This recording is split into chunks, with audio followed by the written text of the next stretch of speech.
what but okay, so now I'm talking, that was sensitivity, but now I want to talk about awareness, which is also related to sensitivity. It's the same thing in a sense. It definitely is. It's cousins to one another, or even brothers and sisters, or something or other. And so for myself, like, what I do is that I realize now, like, where I'm able to see more and understand more of what's going on. Like, let's say in people's relationships, like, I can see and understand the woundedness in people more than I could before. Let's just say I could see the ego in people more than I could before. I could see the dysfunction in people more than I can before. The what else? There's a word that I'm thinking of here. The pathology, is it not the pathology? I've been at a loss for words today, generally. Pathological nature of the person. Okay, I can see it more. I can see when someone's lying more so now.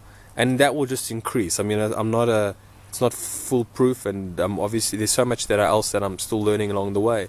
But what I'm saying is that because my awareness is increasing, I have the opportunity to go back in memory and look at certain circumstances and events where I wasn't so aware and what I wasn't picking up. Okay, so there was an event of 4 years ago where I went was it 4 years ago? Maybe a bit more, when I went on an ayahuasca retreat. I mentioned the story before, and I was thinking about this episode last night, and for myself, at that time I granted the shaman to be like, it was just here in South Africa. I didn't travel anywhere. It was just an hour's drive away, and whatever it wasn't deep in the heart of the Amazonian jungle or in Peru or something like that. It wasn't. And for myself, that shaman, I gave him all the credit. I thought, like, this guy is just a healer. He's just a Western type of guru. He's just somebody who knows the underworld. He's like a shaman, wow. And he's not flawed, and his life is in balance and on all levels. I gave him massive credit for it. And I made myself I opened myself up completely in the ayahuasca experience, and just trusted him in a deep way to take me on this journey, right? And I mean, it's a whole big subject, but if I look back now, who that shaman was, he was an absolute, just like everybody else, a flawed human being that was often of the time that I felt was doing this not so much as a calling, but almost as a business. You see, I thought for myself that his intentions were absolutely pure, okay? And I was naive, and I didn't see it. And anyways, I wouldn't have been so trusting, and especially also with the people that I went with to the event. It was just people that I also knew that were, somewhat not friendly, but people that I knew, and they were highly dysfunctional people. And even on the way there, we were driving in the car. They were playing the music loud on the radio. They were like, in and out of traffic lanes. They weren't indicating.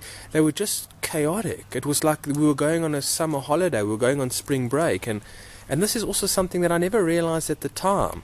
I just thought that for myself, I am being bothered, but it's just because there's a problem with me, right? That these people, if they're into ayahuasca, then they must be switched on and in tune people, and we must be like-minded.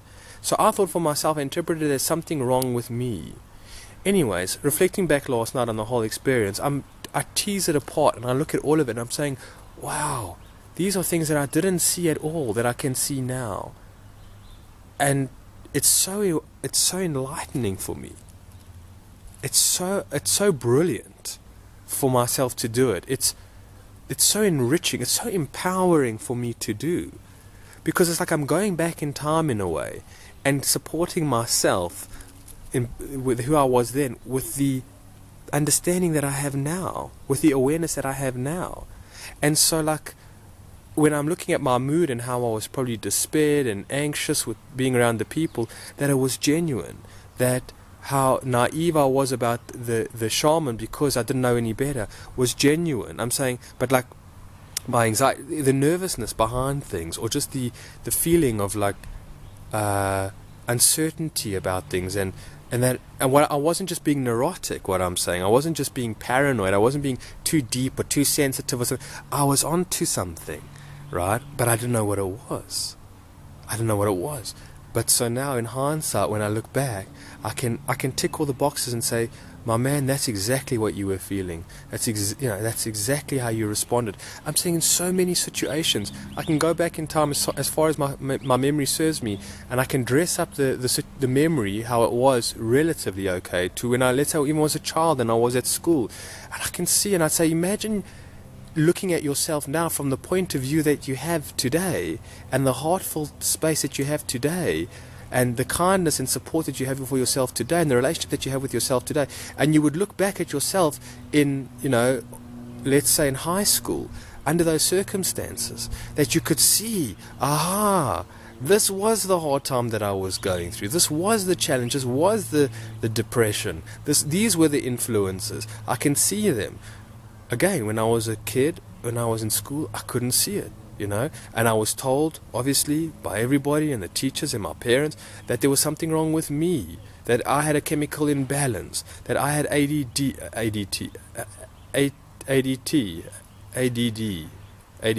attention deficit disorder, that there was something wrong with me, okay, and that I was rebellious because I was just an ugly kid or something like that, or too emotional. And I look back and I say, man, you weren't at all. And a lot of the time, your rebellious nature was you just talking from your heart and just being true to who you are, And so I feel so, comforted by myself. So strange at this, folks. Let me see how much time I got going here. So comforted, for myself. What a beautiful relationship to have, to that. The child inside, or not the child inside, but the past of who I used to be. Okay? Wonderful. So much healing can take place now.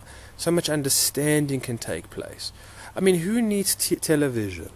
Really? Okay, I do. I enjoy movies from time to time. I enjoy certain TV series, very few.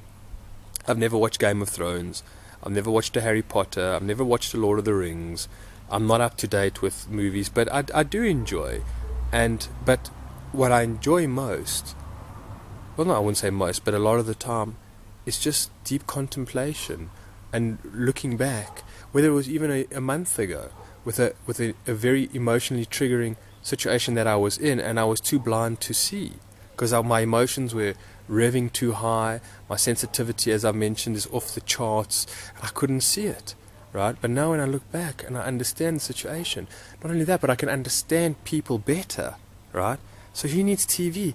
There's just so much to think about or contemplate. I'm talking about the right quality type of thinking, not just random thoughts and letting the mind do what it wants, but utilizing the mind to work for you, right? Utilizing your attention and your focus and your concentration to be harnessed and focus and work for you, all right? And so it's so much healing involved, and so thank heavens for that, to have the ability to do that. So, I mean, I could switch off this camera and sit by this tree after this recording and just go into meditation and just reflect over the last week, and then see all the people that have been causing me difficulties.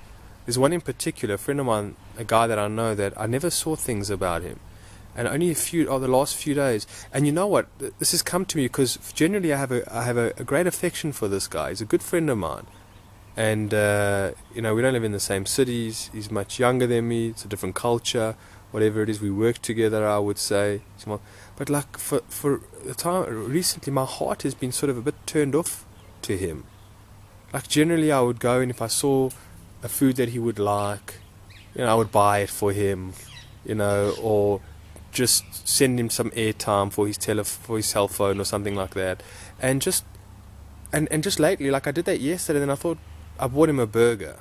He eats meat and just about anything, and I bought him a hamburger because I saw they were on special, food that I wouldn't touch, but he loves it. He's not the healthiest I've eaten. I try to give him healthy foods from time to time, but I thought, let me just spoil him anyways. And after I bought it, I thought to myself, I just didn't even feel like having the heart to give it to him, and he was upsetting me, and I didn't know why. And then just recently I was just sitting and thinking about it, like what is that? And I reflected back and I realized that he's given me so much difficulties and challenges in my life for a long time, and I've been overlooking it or haven't been recognizing it or something or other, you know. And so again, for myself, my awareness and casting back and reflecting back brings an awareness of the people that are in my life and where they are holding, and whether they have a positive influence in my life or a negative influence in my life, whether they're healthy for me or they're unhealthy for me, right? And whereby before, if I thought about them, I wouldn't have had the capability to say whether they were healthy or not. Okay, I wouldn't be able to see. So for myself to understand the psychology now that I understand, and I'm very limited, there's no question about it, but I have a little bit more insight. It can give me somewhat useful information to be able to see more so what's going on, right? So I'm not so unconscious.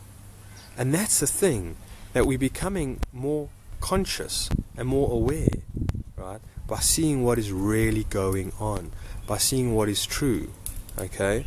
And we're using, again, just to bring it back, our sensitivity to do this, to understand the world and not be blinded, and not be naive, and not be ignorant, but to be well aware, yeah, and rich in the depthness and adventure and experience of life. There's no question about it, folks.